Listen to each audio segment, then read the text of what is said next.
in today's lecture we will discuss about the chemical properties of metal.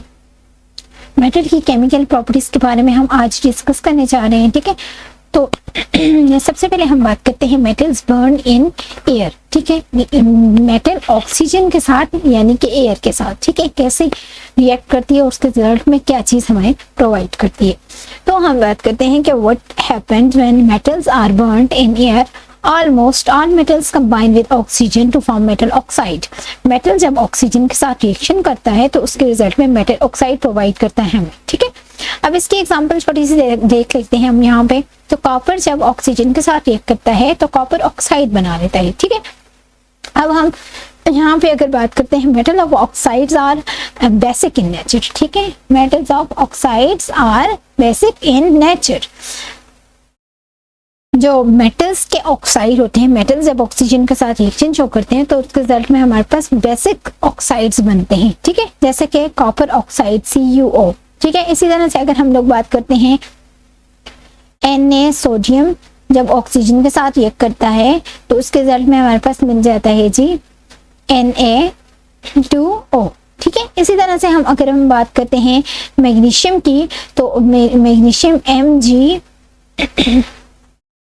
O2, ठीक है, तो उसके result में MgO हमारे पास बनता है।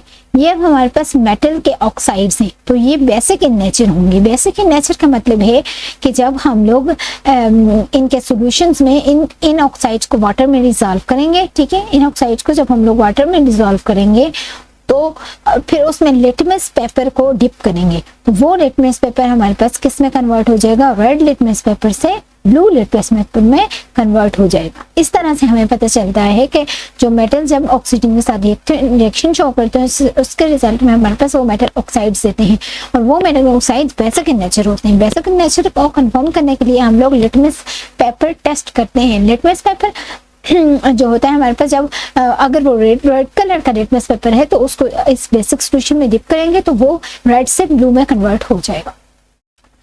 अब हम बात करते हैं कि नॉन मेटल्स की। तो नॉन मेटल्स के इसमें ही थोड़ा सा हम लोग नॉन मेटल्स का जिक्र कर लेते हैं। जो नॉन मेटल्स होते हैं हमारे पास, वो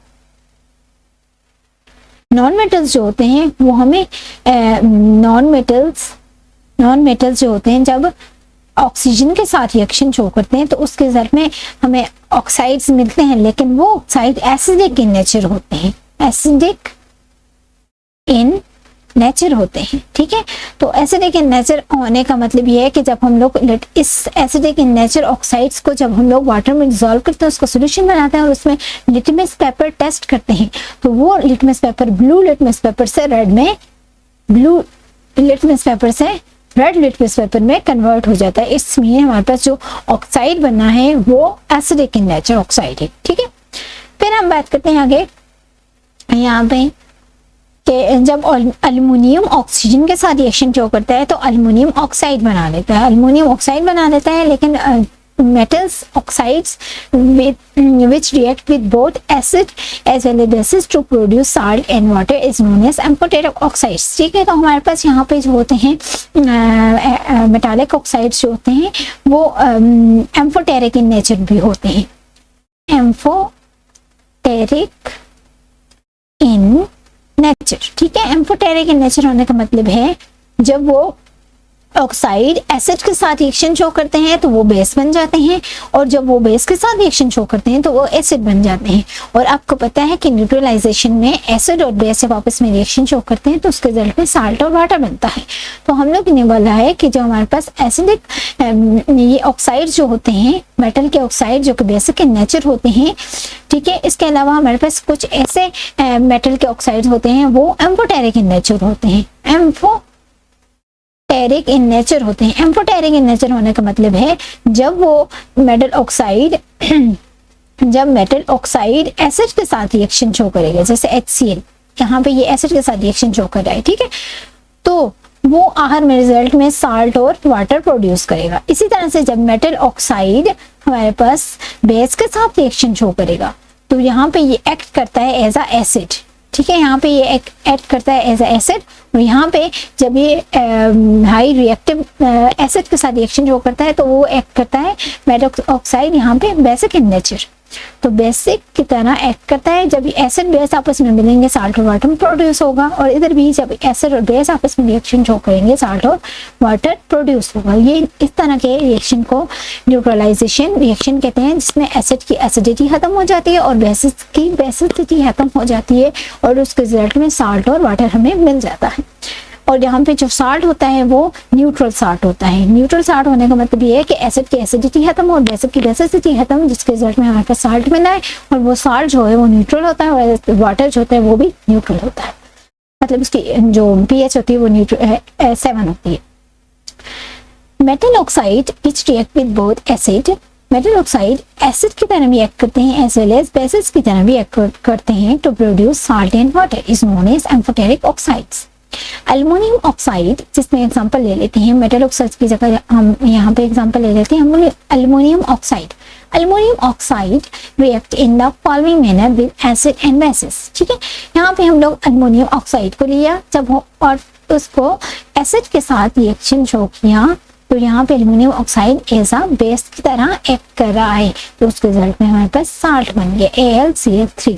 ठीक है, अब हम बात करते हैं जब ये एल्युमिनियम ऑक्साइड जब हमारे पास बेस के साथ स्ट्रॉन्ग बेस के साथ रिएक्शन शो करता है, तो जब ये बेस के साथ रिएक्शन शो करता है, इसमें ये एल्युमिनियम ऑक्साइड यहाँ पे कहाँ कैसे एक्ट कर रहा है, एसिड की तरह यहाँ पे ये एक्ट कर रहा है। ठीक है, तो उसके रिजल्ट में हमारे पास NaAlO2 साल्ट की तरह साल्ट हमारे पास मिल जाएगा, और यहाँ पे वाटर मिल जाएगा साथ में, हमारे पास यहाँ पे दिया वाटर मिल जाएगा।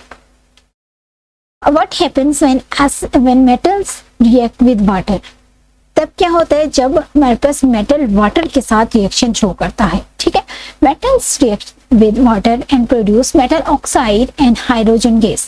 मेटल जब हमारे पास वाटर के साथ रिएक्शन शो करता है, तो उसके रिजल्ट में एक हमारे पास मेटल ऑक्साइड बनता है, और साथ में हमारे पास हाइड्रोजन गैस प्रोड्यूस होती है। Metal oxide that are soluble in water, metal oxides होते हैं फर्दर वाटर में soluble हो जाते हैं to get मेटल हाइड्रोक्साइड, तो वो हमें मेटल हाइड्रोक्साइड प्रोड्यूस कर देता है। But all metals do not react with water, लेकिन सारे मेटल्स जो होते हैं वो वाटर के साथ रिएक्शन शो नहीं करते।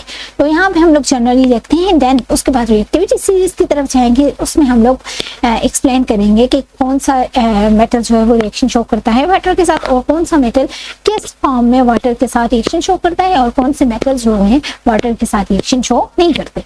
यहाँ पे हमारे पास है जी मेटल जब वाटर के साथ रिएक्शन शो करता है तो मेटल ऑक्साइड हमें प्रोड्यूस करता है, साथ में हाइड्रोजन गैस इवॉल्व होती है। ठीक है, बबल्स की फॉर्म में हाइड्रोजन गैस इवॉल्व होती है। इसी तरह से अगर हम बात करते हैं कि मेटल ऑक्साइड जब वाटर के साथ रिएक्शन शो करता है, ये मेटल ऑक्साइड जब वाटर के साथ रिएक्शन शो करता है फर्दर, तो उसके रिजल्ट में हमारे पास मेटल हाइड्रोक्साइड प्रोड्यूस होता है।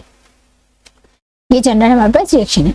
अब हमारे पास यहाँ पे एग्जाम्पल ले लेते हैं, लेकिन इस एग्जाम्पल को समझने से पहले हम लोग रिएक्टिविटी सीरीज की तरफ चलते हैं। तो यहाँ पे आप लोग देख सकते हैं कि potassium, sodium, calcium, magnesium, aluminium, zinc, iron, lead, hydrogen, copper, mercury, silver and gold. ठीक है, यहाँ पे हम लोगों ने इसको रिएक्टिविटी सीरीज में पुश कर दिया। यहाँ पे हम लोग देखते हैं कि यहाँ से आगे पीवी लेट से आगे हमारे पास जितने भी मेटल्स मौजूद हैं, ये सारे जो मेटल्स हैं ये वाटर के साथ रिएक्शन शो नहीं करते, चाहे वाटर कोल्ड हो, चाहे वाटर हमारे पास हीट हो, हीट हॉट वाटर हो, या फिर स्टीम की फॉर्म में हो, या फिर हीट की फॉर्म में हो वाटर, तो तब भी ये रिएक्शन वाटर के साथ रिएक्शन शो नहीं करते। ठीक है, तो अगर हम बात करते हैं सोडियम, पोटाशियम और कैल्शियम की बात करते हैं, सोडियम पोटाशियम की बात करते हैं, ठीक है, तो ये वाटर के साथ रिएक्शन शो करते हैं, लेकिन कौन सा वाटर के साथ? कोल्ड वाटर के साथ रिएक्शन शो करते हैं। इसी तरह से जो कैल्शियम है वो भी कोल्ड वाटर के साथ रिएक्शन शो करता है। ठीक है, इसी तरह से अगर हम बात करते हैं किसकी? मैग्नीशियम की, ये यहाँ पे हाईली एक्सोथर्मिक रिएक्शन होता है जब से सोडियम और पोटाशियम आपस में जब सोडियम और पोटाशियम जो है वाटर के साथ रिएक्शन हो करते हैं, तो यहाँ ये बहुत ज़्यादा एक्सोथर्मिक रिएक्शन होता है, एक्सोथर्मिक रिएक्शन होता है। यहाँ पे रिजल्ट में फायर प्रोड्यूस हो जाती है, आग लग जाती है। ठीक है, इसी तरह से अगर कैल्शियम की बात करते हैं तो वो भी कोल्ड वाटर के साथ रिएक्शन शो करता है, लेकिन यहाँ पे एक्सोथर्मिक रिएक्शन भी होता है, हीट भी प्रोड्यूस होती है, लेकिन इतनी इतनी ज़्यादा हीट प्रोड्यूस नहीं होती जिसके रिजल्ट में फायर प्रोड्यूस हो। तो यहाँ पे फायर का कोई भी केस नहीं है, कोई भी फायर प्रोड्यूस नहीं होती। अगर हम लोग यहाँ पे फिर मैग्नीशियम की बात अलग से करते हैं, और मैग्नीशियम का एल्युमिनियम, जिंक और आयरन, ठीक है, इन तीनों की अगर हम बात करते हैं तो ये वाले जो मेटल्स हैं वाटर के साथ रिएक्ट करते हैं, लेकिन water in the form of steam के साथ रिएक्शन शो करते हैं, ठीक है। वाटर होता है लेकिन स्टीम के साथ ये रिएक्शन शो करते हैं, स्टीम हल्स में स्टीम के साथ रिएक्शन शो करते हैं। वैसे ये वाटर के साथ, ना कोल्ड वाटर के साथ और ना ही हॉट वाटर के साथ रिएक्शन शो करते हैं।